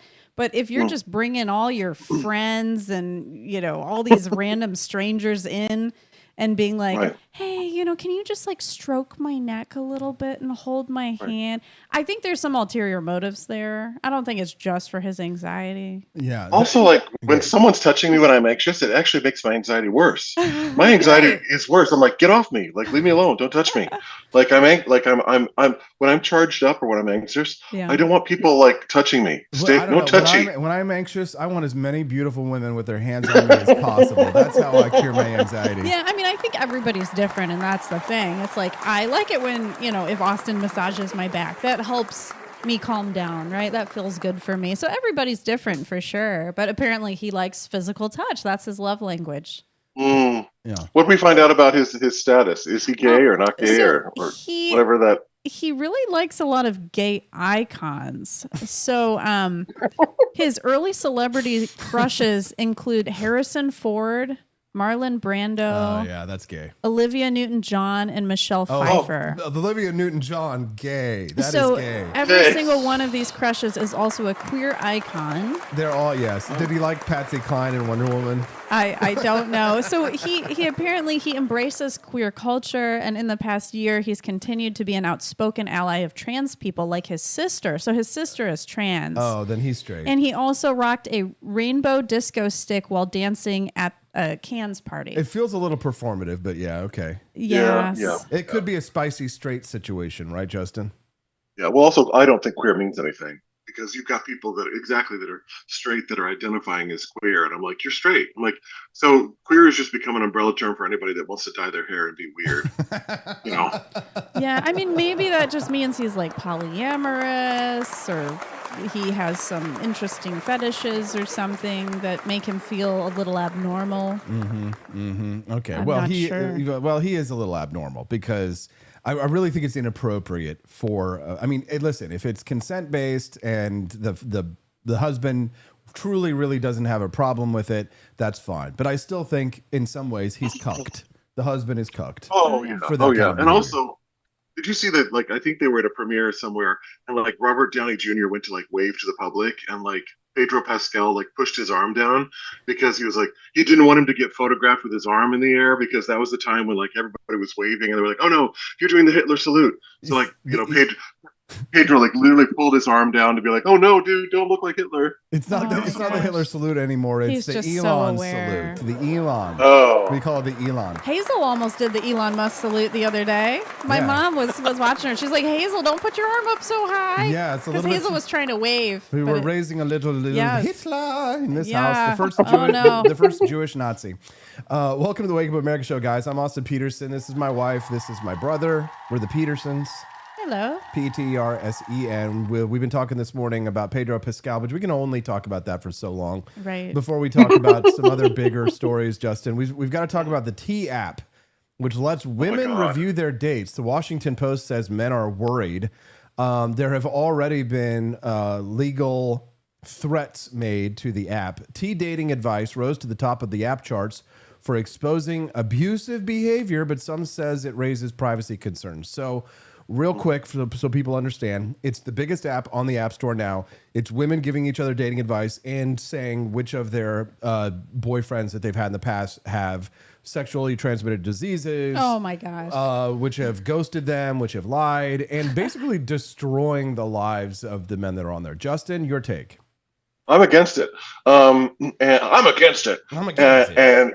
And well, they used to do this thing where it was like, don't date him, girl. I think there was a website in maybe 5 or 10 years ago. It would be like where this was exactly the purpose of it, which was that women would go on and they would post information about men, which men could not challenge. You know, it's sort of like a Yelp review that you can't fix, or, you know, like even if somebody Yelp reviews or Google reviews my business, I can reply in the comments to defend myself and say, oh, you know, if they say this guy sucked, it can be like, oh, right, well, you didn't, you know, adhere to the terms of agreement of our voice lesson situation, so you're an asshole. But no, I think, you know, I'm against this because it does hit on privacy concerns, and people can't defend themselves. You know, and also, let's just get this honest. Women are also very much about suppression of other women's reproductive agency. Explain that. Women, Explain that. Well, women are very, very competitive when it comes to reproductive strategy, when it comes to other women, right? Reproduction suppression, right? This is categorized in the psychological literature. Women who are of a higher status, of a higher, you know, on the status chain, will actively seek out to suppress women who are lower on the status chain from reproducing. So this is something like if you have a female barber and she's cutting another woman's hair, if she perceives the other woman to be more beautiful, she might suggest to her that she chop off all of her hair in a plot to undermine her. Or, that's right. as a woman, you might say to another woman, "Oh, you don't want to date him. He's got all of these flaws. You don't want him." And then the woman goes for him. Right. herself. That's exactly right. That's exactly She right. somehow convinces all the other women that this man is not for them, so she can have him all for herself. I think it speaks to the lie that I think it speaks to the lie that we somehow think that all women are looking out for other women, and that's absolutely not true. No. You know, that's absolutely not true. The sisterhood. It's a lie. It's a lie. Like, there are women who are renegades and would gladly see other women destroyed. Oh, I mean, yeah. look at it in business. I mean, this is the thing that, you know, I can't remember that politician lady who said there was a special place in hell for women who don't help other women. You know, Right. Margaret. Oh, I can't remember her name. Anyway, but yeah, the idea that all women are going to help all women is a fallacy, or that women won't deceive each other or trick each other. And when it comes to men, it's like, I'm sorry, I've been watching this great show, Couples Therapy, on Showtime, and you know, you can see that, you know, when relationships go south, it's not just one person. There's always double the contribution on both sides of a relationship breakdown. You know, whatever that is. But I think, yeah, that's right, Madeline Albright. I know it's Margaret Madeline. That's what I think about this whole thing. What do you think would happen? Not to just play the other side, but what do you think would happen if there was an app where men talked about, you know, females like oh, her vagina really smells, don't date her. I actually was looking to see if there were apps for that, and I don't see any out there. You know why? Because they wouldn't allow something like that to exist. There would never be allowed an app that allowed the mass smearing of women. Say, oh, she's terrible in bed. She gives toothy head. She's, she has 3 kids. She's hiding them. Isn't there a website for revenge porn? Something isn't there some sort of forum for that? I don't know. Why where don't you men tell us are about like it, Stephanie? are like posting like pictures of the women that they've been with. I thought there was. How would I even know about that? Something like that. Yeah. What do you think I'm doing in my free time, Stephanie? I have no know. idea.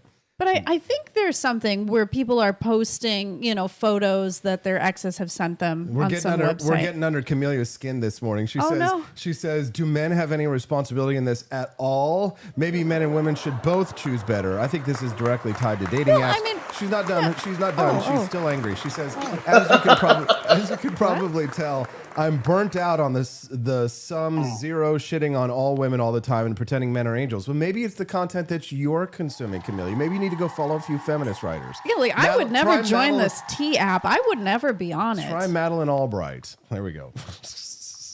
We're just kidding, Camelia. No, I'm just saying, like, what are you doing though when men don't have any agency to defend themselves? Yeah, right. Like men have no agency in this situation. They have no ability to like defend themselves. I'm all for people. Listen, if you want to say something in a public forum about someone, I mean, isn't that libel? If it's not not libel true, or slander or Well, slander?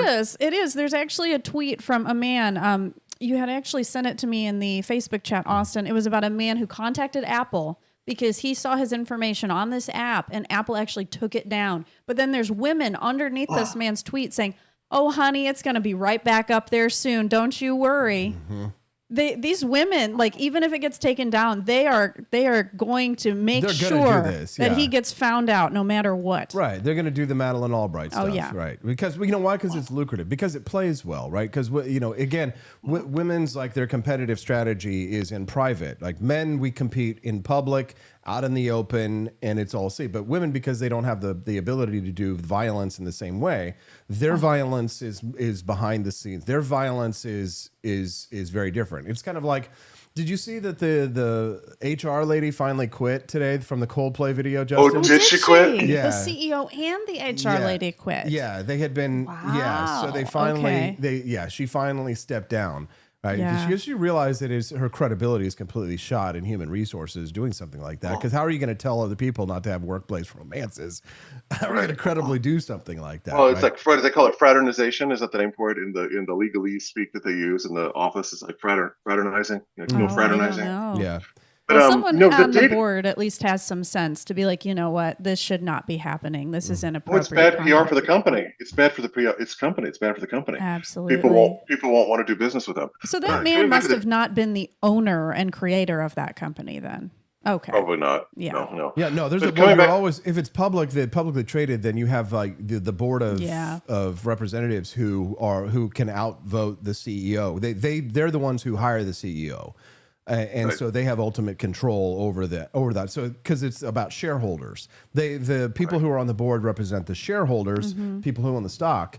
And so therefore they are the ones who make the managerial decisions over that. The people who make day-to-day decisions are like the CEO and the president and vice presidents and stuff. Sorry. I just thought of something while we're talking in terms of like dating apps. I would be okay with a dating app where anybody who has talked to a person that they're matched with, they can rate that person. So it's like if you've been matched with someone and you've talked to them, rate them, and you can write comments about it, like on the actual dating app platform next to their name. But the reason that doesn't work is because like 80% of women find 20% of men attractive, and it's the opposite for men. For men, we find all women attractive, right? So like men swipe right in greater numbers on a greater number of women than women swipe right on men. Like women are much more. Yeah. Somebody did the math on some guy a few weeks ago where they showed he had swiped 1 million times and it only resulted in one date or something like that. It was a terrible, terrible odds because we're just women want different things. And so most women find most men to be ugly. Can I tell you something too? Yeah, go ahead. From women that I've talked to, they go on these dating apps just to get attention. They do not intend to ever meet this man. They do not intend to have a relationship. All they want is for this man to give them attention, message them every day, tell them they look beautiful. So men, watch out. When a woman messages you on a dating app, she may not actually want you. It was a waste of time. It was a waste of time. Well, and coming back to the zero sum argument, this idea about zero sum, here's my hot take. I'm a no lives matter person. Yeah. I'm a no lives matter person. I don't believe that men get anything extra and women don't get anything extra. Like because I'm a gay person. I don't live in the straight binary of so I'm able to get out of the situation and look at it and go, you're both fucking insane. Like you're both insane. Well, don't these things happen in gay circles as well? Like don't people gays bash are whores. each other? Gays are whores. Oh yeah, but we're bitchy queens and we all hate each other. So there's no like review app about gay partners or anything like that. No. Okay. But there are like in the apps that like, okay, here's my intake. Like there's an app called Scruff, and Scruff will say, this person responds or this person doesn't respond. I like that. Like, yes. So like you'll see like you can see the rating of whether or not how often that person responds. Like if somebody reaches out and messages someone and DMs them, how often do they respond to DMs? Now that's a good one. Is what they should put on the dating or like apps. a ghosting one, like this person ghosts or they don't. Yeah. I like that. Yes. This person doesn't meet. This person doesn't respond. Especially the meeting thing. Yes. They show up for a date or not. That's great. And I see now there we can go. I like there it. we can go. I feel like that's something that might work. All right. So speaking of women, let's talk about mental health. Trump's executive order on homelessness. What? Are you saying women are mentally ill? Yes. What? Yes. Did you know that something? It was like, what was the statistic? I think you and I read this recently. It was like something like 75% of women are open about the fact that they've been diagnosed with some kind of mental health problem. But I remember that article. Right. But do you remember? But here's the thing. That what that meant was, what was unspoken was that meant that 25% of women are going around undiagnosed. Right, because women are just more open to talking about emotions, as we know. So I think, and they're more also likely to go to the doctor to get medication. They're more likely to go to therapy, whereas men, there's this stigma. They're not going to get help. They don't want to. Here's the story. Trump signed an executive order empowering cities and states to remove homeless people from public streets and encampments. Okay. He promises federal legal protection and funding for cities that enforce anti-camping laws, and he supports the construction of regulated encampments or sanctioned shelters. By the way, they have that in Japan. Language promotes the right to clean and safe public spaces. It addresses liberal-run cities like San Francisco, Portland, and New York City, where homelessness has exploded. And it, of course, human rights groups are calling it inhumane or criminalizing poverty. Justin, compassion or common sense? What's the story? Well, I mean, I'm going to look at this from a classical liberal perspective, right? And my view is obviously we want people to get the care that they need, and we should do everything we can to make that available. My concern is, does a mentally ill person not have liberty and civil rights? Mm-hmm. Like, just because you're mentally ill, do you not have rights in the country? And my concern with this is that, again, it's more government right? It's more government intervention in the private world rather than letting local jurisdictions sort of solve this on their own. Now the federal government has to get involved and say, no, we're going to get involved in this. I think it smacks to me of something that's very authoritarian because, we should, we should not, we should be concerned anytime the government is trying to solve these kinds of things because, freedom to me means that you don't get institutionalized because you're poor, sick, or addicted. I agree. Especially by executive fiat. I agree with it. I agree with you to a degree, but I don't think that people who have mental illness and are criminally mentally ill should be allowed to be on the streets. I do think that involuntary commitment. Criminally, yes. Totally agree with that. Yeah, I think that it's got like 3 strikes and you're out kind of situation. Like if you're constantly babbling and about how you're Napoleon on the streets and you're stealing from people, then after 3 non-violent crimes that you should be put away in a mental institution. After 1 violent crime, you should be put away in a mental institution right away. But I do think that when it comes to homeless, I don't really think that I understand they do have the same individual liberties and individual rights. But I think if we had a stricter enforcement of private property and that there are strict rules in the public sphere, then it does grant the government the authorization to move these people out of in places where they are doing drugs and they are causing damage and using public resources. Obviously, if you're a libertarian, public resources shouldn't exist to a great extent. But to the end that we have to get away from philosophy and we have to talk about reality. I think that my gut instinct is it is a good thing.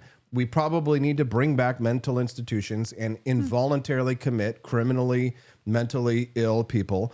And we also need to create encampments sort of like the Japanese do and just put them away on the edge of society where they can live in those encampments away from polite society, because I think that it would probably be better overall for public health. We would have stronger institutions, and it would be better for public safety. Stephanie? The thing I worry about is the criteria for this involuntary institutionalization. Crime. Yeah, Crime. but it's like slippery slope. No. Hello. No, you right? steal something. How bad does somebody have to be to get forced to be in one of these homes? Non-violent crimes, 3 of them, and you're mentally ill, and you go to the institution. 1 violent crime and you're mentally ill, and you go to the institution. But I do firmly believe some people need prison, other people need rehabilitation. Right, but we're not imprisoning addicts these need people. rehabilitation. They're letting these prison. people out in the streets. So like Portland and New York City, they commit. They had some guy I watched yesterday. He'd had like 75 convictions, and they let him out in the street in a matter of hours, and he's violent. Right. So he probably needs some sort of a halfway house or some sort of more rehabbing. No. You have to put him in an institution where he cannot harm the public. But then you worry that some really sane people are going to end up in institutions. That's my worry. I don't worry about that. I really think that's really like made for TV movie, like once in a generation kind of outlier incident, which it definitely should not happen. But here's the problem. Is that when you look at the statistics of crime, it's something like the majority of crimes are committed by an absolute minority of the people. For example, in New York City, the people who commit the majority of crimes is like a tiny percentage of the population, and they know who they are, and they continually commit crimes over and over and over again. If you just put those people in jail, you would get rid of a majority of the crime in New York City. You could literally solve that problem overnight by just not letting the people who commit the majority of crimes out. I can find that statistics for you, but but that would change the whole legal system, right? No. Each individual crime, you only have to spend so long in prison. So it's like, what, you just keep someone in there for life, even though they never killed somebody? 5 strikes and you're out. I mean, at some point, you cannot continue to be a menace to society and do property damage and do physical violence to people on the street and be a ranting, raving person who smells like piss. Justin, weren't we in New York City together at the same time we saw the naked guy walking around in the streets? Well, I was down in Tribeca. We were there. I was. We were there together. I think we were at Union Square Park, and he went down in the subway later. We followed him around for a little bit, and then he went down in the subway completely naked. Well, I was coming out of work at Citigroup, and a guy just naked walked down into the thing, and I was just down in the subway, and I just thought, oh well, this is just the color of New York City, But I agree, but there are homeless people that just live under the bridge and they leave everybody alone and they don't talk to people and they stay away from people, and it's they'll live there's people at Boston University in Boston, under the bridge, but they're just there. You know what I mean? They're not coming into the streets. They're not going, they're not panhandling or doing anything like that. They're just sort of like solitary, living out there. But you're right. I mean, the people who are committing crime, I mean, like, or they're stealing or they're, but like, all I can think of is mom, like my mother, saying, "Oh, Justin, the poor." She says, "Jesus said they're always going to be with us." The poor you'll always have with you. Yes. Yeah, that's right. Exactly. They're not going anywhere. They're not going anywhere. We're always going to have poor in a society. But I'm going to put some spice on your morning, though.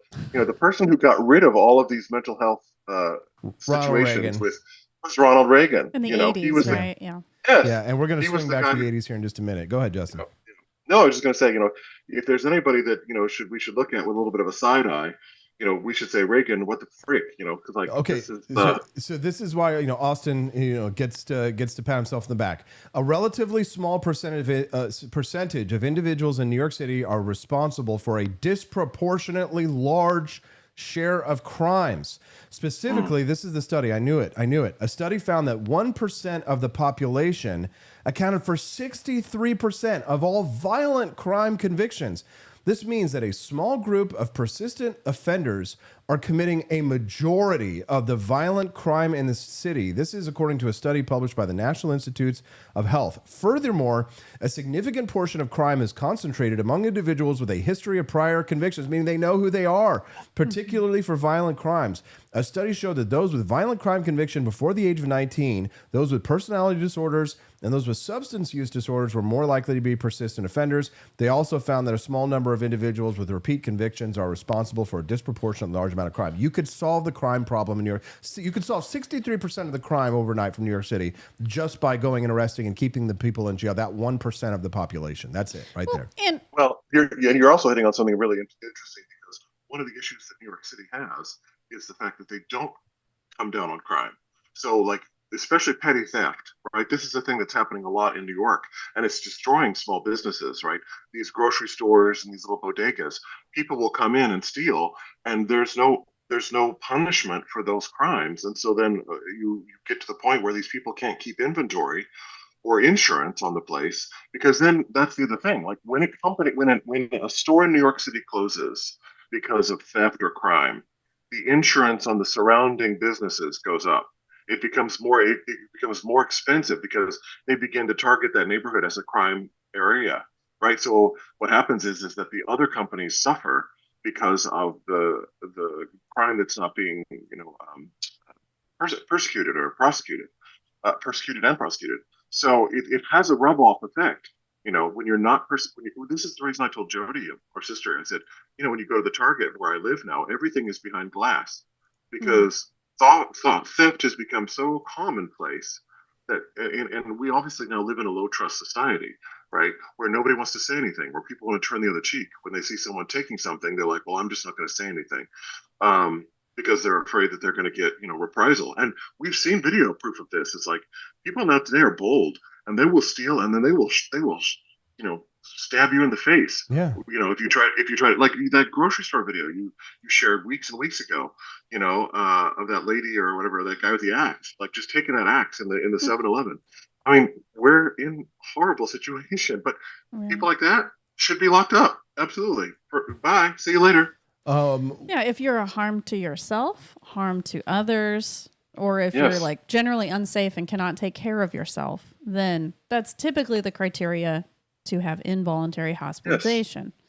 Now, I do wonder, in terms of the autonomy of these homeless people on the streets, are they competent? Because if they took a competency test from a psychiatrist, a lot of them might fail. And if so, then they do need a guardian. Then they should not be living on their own. They should be in a home being monitored. So I don't know how we can get competency evaluations for all the homeless people on the street. That would be quite pricey. Right.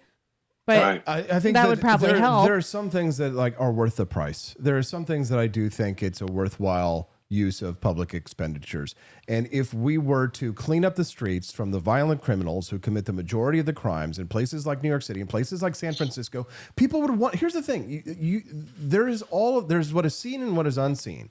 Think about all of the people who don't visit the United States because they hear about the crime. Think about the times that the people who can't go down to the public park that they're paying for in St. Louis. Here in Jefferson City, think about the places that you can't go because you're too afraid. Not everybody's big, strong, strapping, 5 foot tall, 5'11", and like Justin, 6 feet tall.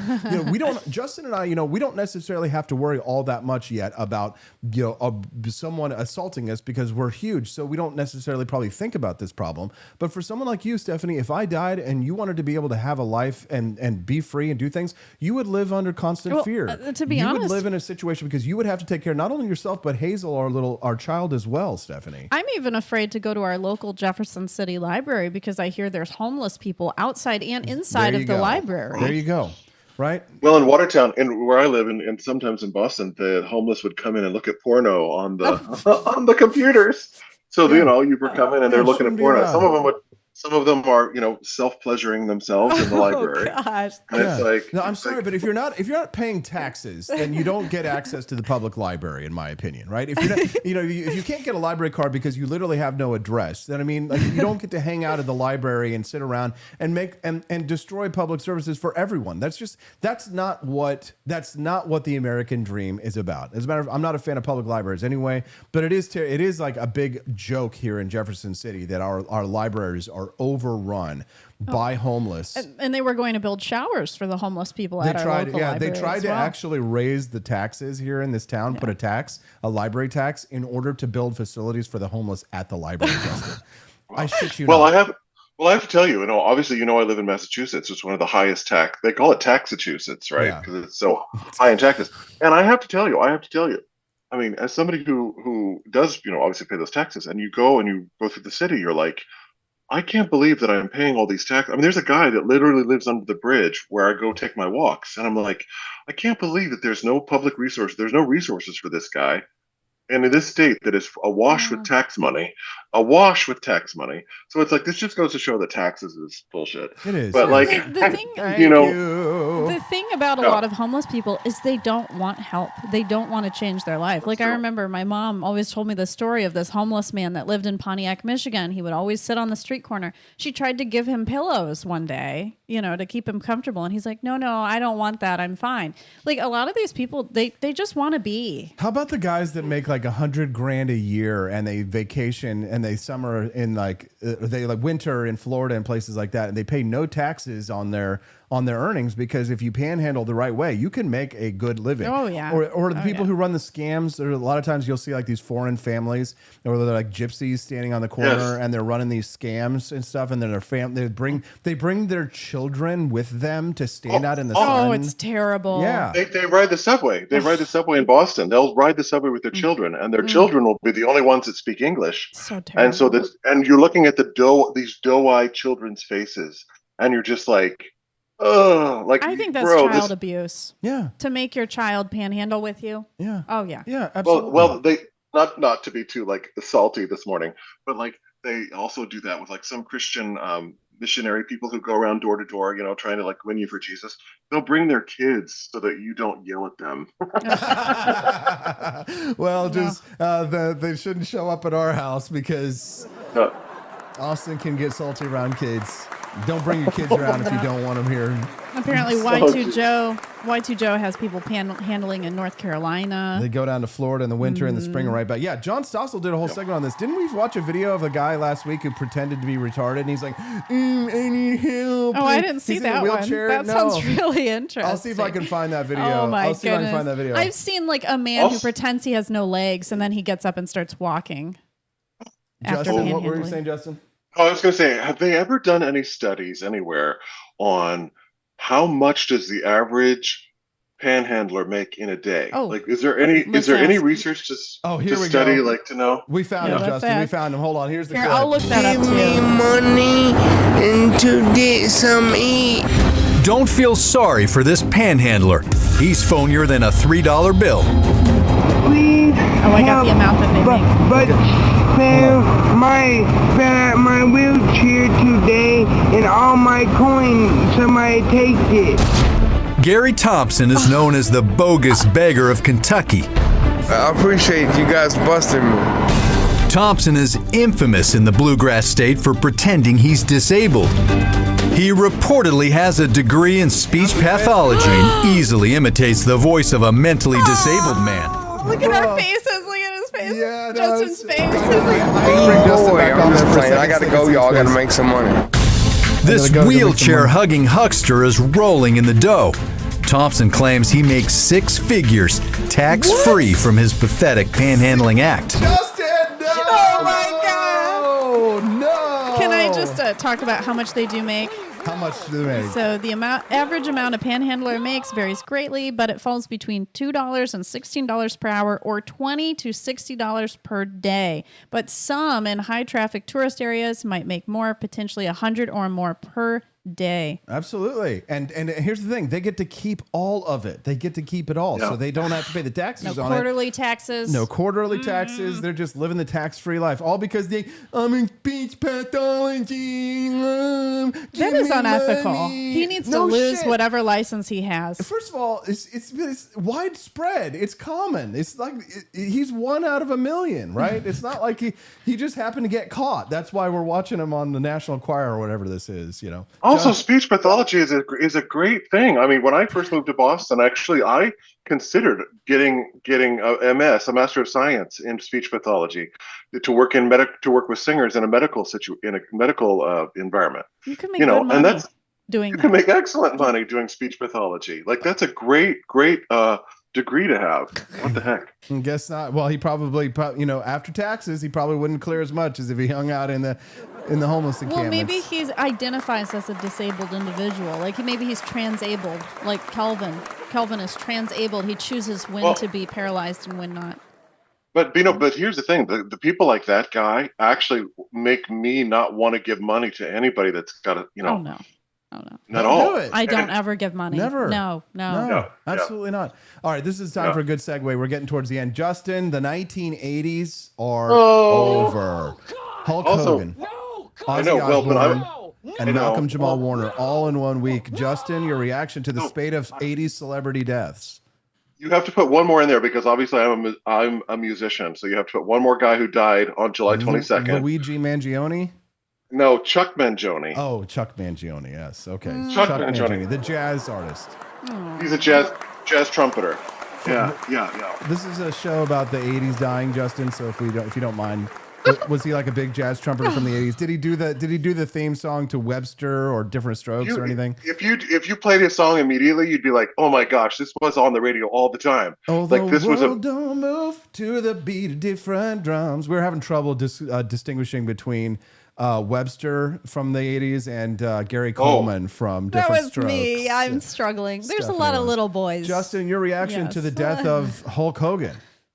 Well, I wasn't. I mean, the only Hulk that I grew up with was Lou Ferrigno, so that's that's my Hulk. But I am so sad about all of these people, especially Malcolm Jamal Warner, because man, the Cosby Show was like everything in the 80s, and he was like the cool older brother, like he was so cool. But man, this has been a week, right? I really feel like, what was really funny about Hulk Hogan to me was, and you had mentioned this yesterday, is like the amount of sheer vitriol and like spitting on people's graves that was going on the left, because Hulk Hogan wasn't on the left, he wasn't a leftist. He said the N-word. Yeah, he said the N-word once, and it's like he said the Voldemort word, right? The Voldemort word. You can't say Voldemort's name. And they just vilified him forever, and he apologized, but it's never, as you and I know, Austin, it's never enough. Even an apology is never enough. No, all that does is feed the sharks.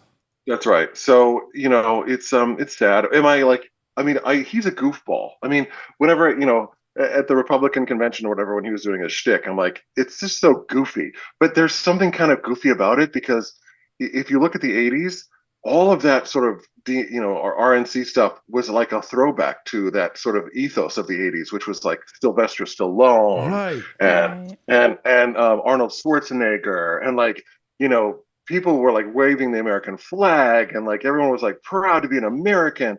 And well, the 80s were amazing, Justin. We were proud to be Americans, and the world loved us. And we have since 9/11, we have burned up all of the goodwill that the world had towards us. We have used it all up. And it's unfortunate because now the rest of the world hates the United States. I mean, and Americans, some of them are so brainwashed. I don't know if you saw that guy who moved to Russia, took his family over there because he was worried about it being woke. Did you see this story? Yeah, I mean, that's when you know that you're probably gay. Oh, wow. He's running away from it so much. He's so terrified of woke. Trying to detach from being gay. Yeah. He's like, I got to leave the country. But I'm like, really, dude? Really, dude? I mean, yeah, that guy is just stupid Do beyond they have all any belief. gay rights in Russia? Hell no, they don't have gay rights in Russia. That's why he moved there. You would think there's gay people in Russia. Come on. No, it's like the president of Iran who said there are no gay people in Iran. Oh, sure. Yeah. It's just out of the gene pool, right? Yeah. The 80s was just too much, says Kate. I think that was what the 80s was about. It was about excess. It was about excess. We loved it. We wore shirts like these, and we had we had neon lighting everywhere. Down Wall Street, everybody was on cocaine, and women had shoulder pads in their shirts for some reason. Why did women wear shoulder pads? I don't understand. They had shoulder pads. I hate shoulder pads. Yeah, and men wore leisure suits. The 80s were really just the 40s with Coke. Oh, that's a good one. The 80s were great. No phones. You didn't know where your kids were. They had to make PSAs to find out where your kids were. As it's 10 p.m. Do you know where your children are? Because nobody cared. We just ran around and did what we wanted. And there was no Amber Alert. It was the face on the side of the milk carton. Yeah. Yeah, we were free range kids. I mean, I was telling Jody the other day about being a latchkey kid, right? Or even like when we were in elementary school at Raymore, that they would announce the walkers. But today, I don't think they do that. They wouldn't let kids walk home. The walkers. They'd say, "Okay, walkers," and like all the kids that would walk to their homes from elementary school, they would let them out. So the kids who walked home would just walk home. And today, I don't think you'd ever let any child just be like, "Oh, I'm going to let you walk home from school." Like, I don't think that would happen anymore. I forgot about that. If you live close enough to the school, I think it's allowed, but I don't know, like, if they let elementary school kids do that. Yeah. The Reagan years were glorious, says Joni Rankin. They were. Yeah. There was a pride in being a national pride that brought people to the United States for good reasons. And I think there was a push for assimilation then that doesn't exist now. And I feel as if America has really lost its confidence in some degree, as if we're just going through the motions now and acting out of what is our national security, national defense interests. But the world has become so cynical since the 1980s. There was an optimism that existed then that I don't see now. I don't see people being optimistic. I see a fatalism with conservatives on the right, which is why I think that that guy moved to Russia, because he obviously believes that there is no future in the United States. And the left, they don't think there's a future for the United States because they're actively working to destroy the United States as it stands. Stephanie? And I think in the 80s, technology was just starting to get stronger and stronger. So like the computer, the internet, television, right? So it was so exciting. And we love TV. TV was a good thing. Technology was a good thing. But I think we've gotten so far into technology now that it's almost becoming a negative. So it's like, I wish we could just go back to that exciting time where it's like, it was great to watch TV. It wasn't just numbing for the brain. It was good for the whole family. Well, and I want to say that to you, what your point is, that it's much more easy to be culturally cohesive when television is the only game in town. Yeah. Because now we have TV and we have YouTube and we have all the social media networks. People can sort of create their own technological ecosystem. And when we were alive in the 80s, that wasn't possible. Right. So it was much easier to get an entire country under one cultural banner because the methods of promulgating culture were limited, right? There weren't all of these diverse ways to get. You can live your whole life and never watch TV. You can live your whole life on YouTube or on Rumble or whatever. We do. You That's never what have we to do. watch TV. You never have to watch television. So I mean, it's very hard to get cultural cohesion when everybody is rowing in a different direction.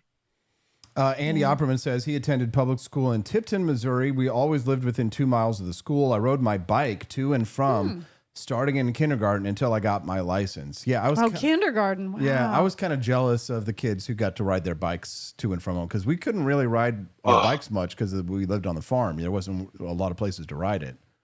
No, and I always loved the spokes in the 80s that you'd put in your wheels, those little things that would remember? Clicking spokes, the clicking things? spokes that would come up. Yeah. Oh. And then they would have So cool. they would have the glow in the dark ones as well, right? Yeah. I mean, the 80s were Everything amazing. was decorated. Yeah, and the 80s were amazing. We would sit together around. We would play board games together.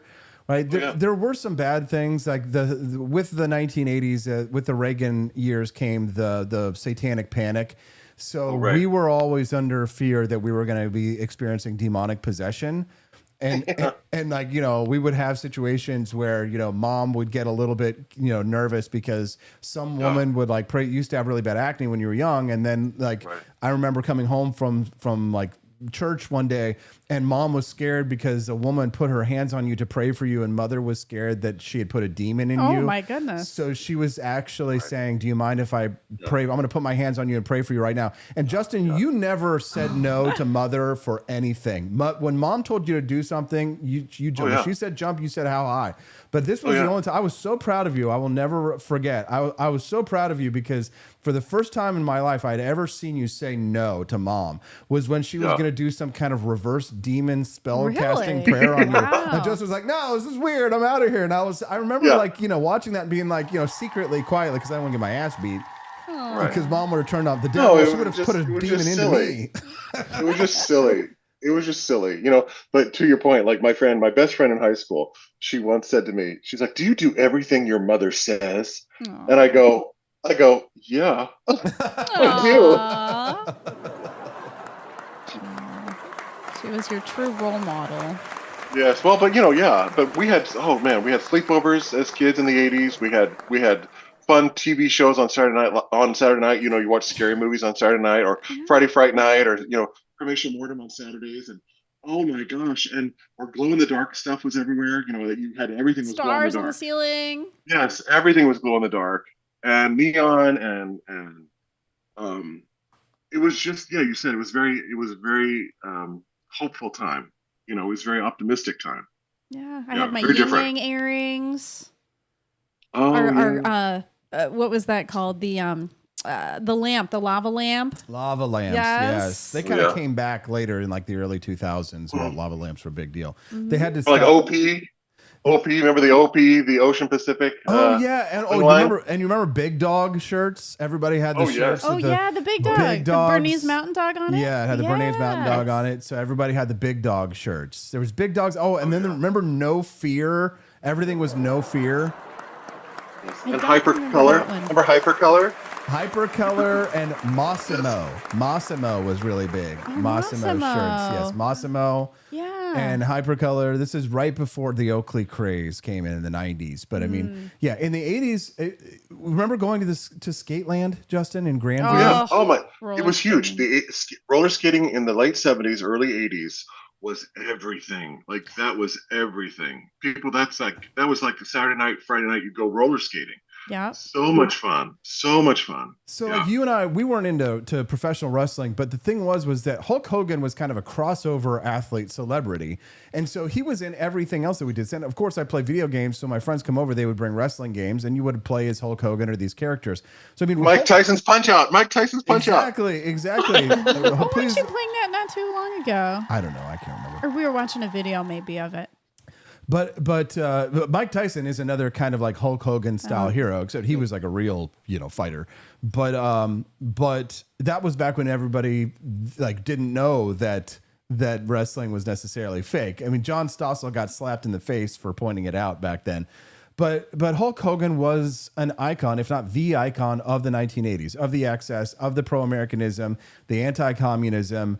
And to lose Hulk Hogan and Ozzy Osbourne and Malcolm Jamal Warner this last week, it's just a reminder, Justin, that the day for us 80s babies, you were born in 77, but you got to experience all the 80s being cognizant. And I remember the 80s very clear. I remember seeing Ronald Reagan sitting on my father's shoulders, and I must have been 3 or 4 years old, but I will never forget. I have one strong image in my head of looking down on my dad and being on his shoulders and being so excited, not understanding who Ronald Reagan was, but thinking that Ronald Reagan must be a wonderful man because my dad who never has stars in his eyes for any politician ever, for once was loving on a politician. And I remember Ronald Reagan getting out and thinking just that Ronald Reagan was waving at me and my dad. And that's kind of that's my memory of the 1980s is my dad sitting on my dad's shoulders and seeing Ronald Reagan getting off the tarmac there at Kansas City Airport. It was a better time. It was a great time, and maybe nostalgia can sometimes be bullshit, but I don't know. I think there was something special about the 80s. I'll give you the final words, Justin, as we go out. Anything else you want to share? No, I just think that this was a great, fun show to be a part of today, and I loved it. Always fun to be here. So I guess we're going to see you when? Later today or tomorrow? I think it's tomorrow. Yeah, tomorrow. Okay. If you want to get on a train and come a little early. But my Amazon present should be coming today, so keep your eyes peeled. We will. We'll be celebrating Hazel's birthday this weekend. Yeah, we've been getting with like everybody. Amazon boxes every day for Hazel, and we're like, what is this? What's coming? We've got a lot of fun people coming in tomorrow. We got Jan and Bailey and Justin, my sister, your sister, her husband, her brother-in-law, kids. My mom is already here. Verna's already here, and she's rocking and rolling. I mean, everybody is excited to see Hazel for her first birthday party. Hopefully, it doesn't rain. Please pray for us. You pray. Justin, we love you. We'll see you tomorrow. All right, this is great. Thanks for having me. Thanks. Just faced a major blow. The traditionalist online right frequently opines about how, as one representative post on X recently put it, high-value men would rather marry a humble, cute Waffle House waitress than deal with the empowered boss, bitch. But it turns out that the wealthier a man is, the more likely he is to marry a highly educated woman. Overwhelmingly, it turns out that the men with the most relationship options, wealthier, higher social status men, marry women similar in age to them and with high educational attainment, writes demographer Lyman Stone in an article published this week for the Institute for Family Studies.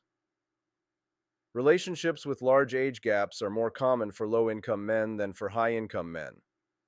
Stone found that, contrary to stereotypes that proliferate online, the wealthier a man is, the more likely it is that his wife has a graduate degree, and the less likely it is that there is a considerable age gap between them. Further, high-earning men were mostly married to high-earning women. The average wife of a top 1% earning man also earned over $100,000. The simplest explanation for these trends, Stone wrote, is that high-earning men who have more romantic options prefer to marry women who are more like a peer.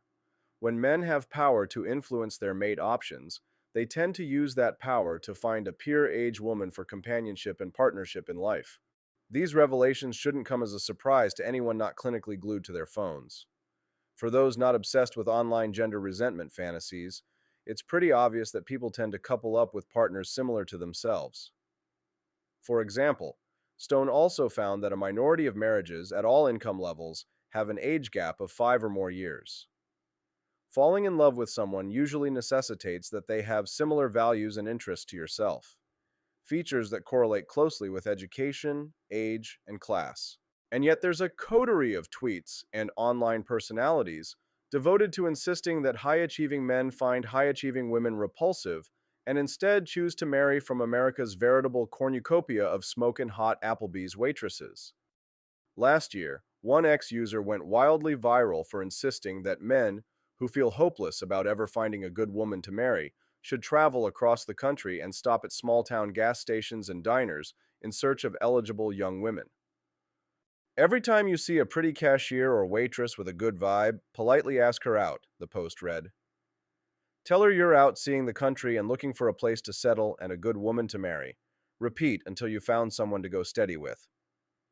While the post received plenty of ridicule, one user even attempted this plan, unsurprisingly finding that rural truck stops were full of old men, not pretty young women.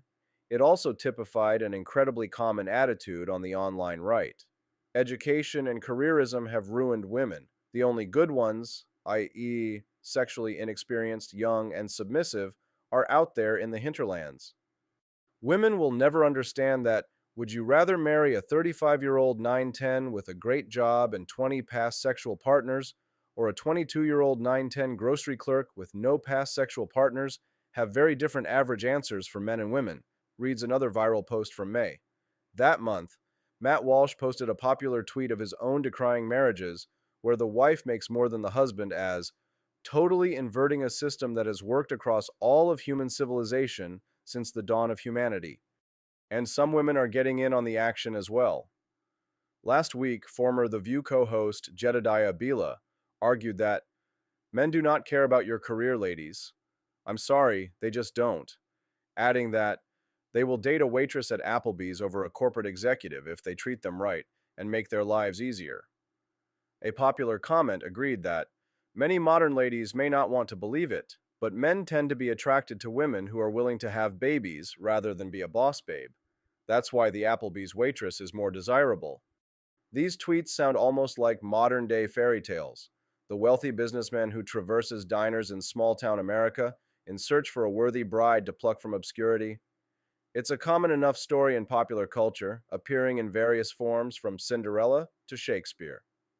The first major English novel, Samuel Richardson's 1740 epistolary novel Pamela, concerns a beautiful and virtuous servant girl who marries her employer after successfully fending off his aggressive sexual advances. And the Hallmark Channel is notorious for churning out direct-to-TV movies about self-absorbed businessmen won over by small-town girls who just love Christmas, though such films feature plenty of girl bosses who ditch their careers to marry similarly Christmas-obsessed small-town men. The difference, though, is that fairy tale interclass marriages have typically been a fantasy for women. It is the poor girl of unremarkable birth who dreams of catching a prince for a husband, not the prince who laments that all the noble ladies of the kingdom hath been run through by Sir Chad, necessitating he find a fair maiden who works in a tavern. In these stories, the wealthy man cannot help but fall in love with our protagonist because he is so overcome by her virtue and her beauty that she essentially transcends her class limitations. She is a noblewoman in spirit, born of peasant parents. In Shakespeare's highly underrated 1611 play The Winter's Tale, this trope is literal. A prince falls in love with a shepherdess, only for her to be revealed to be a long-lost princess. But the class politics of the right-wing trad bro are entirely different. Instead, they outwardly pine for the virtues that apparently only uneducated and poor women can possess. The wealthy and educated women, the girl bosses, are assumed to be corrupted by what makes men high value, ambition, expertise, and self-knowledge. Some of this comes down to the fact that many of the men repeating this stereotype aren't wealthy themselves. Substacker Cartoons Hate Her pointed this out last year. The main reason for this genre of wealthy man mythology is that, and I know this is a generalization, most men on the manosphere aren't wealthy or even upper middle class, she wrote. This is also why you might see status as such a driver of what they believe makes men attractive. Held in higher regard than almost any other attribute, this might not be as evident to young upper middle class women who would gladly date a college classmate with no job. But that's because men in their echelon have status baked in already. For that reason, there's an unmistakable hint of resentment in this fantasy. All over the manosphere, it's easy to find men delighting in the idea that the women who rejected them in their 20s will end up miserable and alone by their 30s, the point at which they hit the wall and stop being attractive. The idea then that such women would be rejected by men of similar age and education in favor of worthy, i.e., young and submissive, women only completes this fantasy.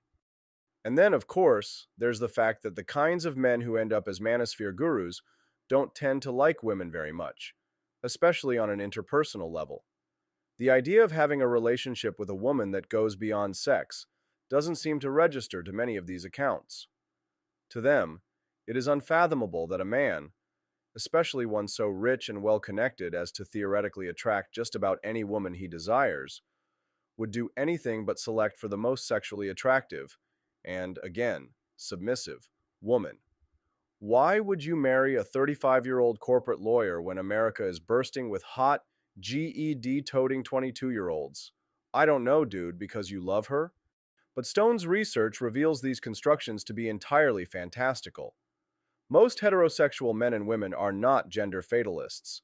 They want to, as one oft-maligned saying goes, marry their best friend. The cynical transactionalism of online trad bros and their female equivalents doesn't translate in reality. The median rich man's marriage looks a lot more like Mark Zuckerberg's than Donald Trump's.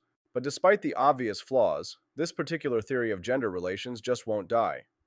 Thankfully, those most likely to believe in it are stuck on their phones or at their computers, while the rest of us are living in the real world.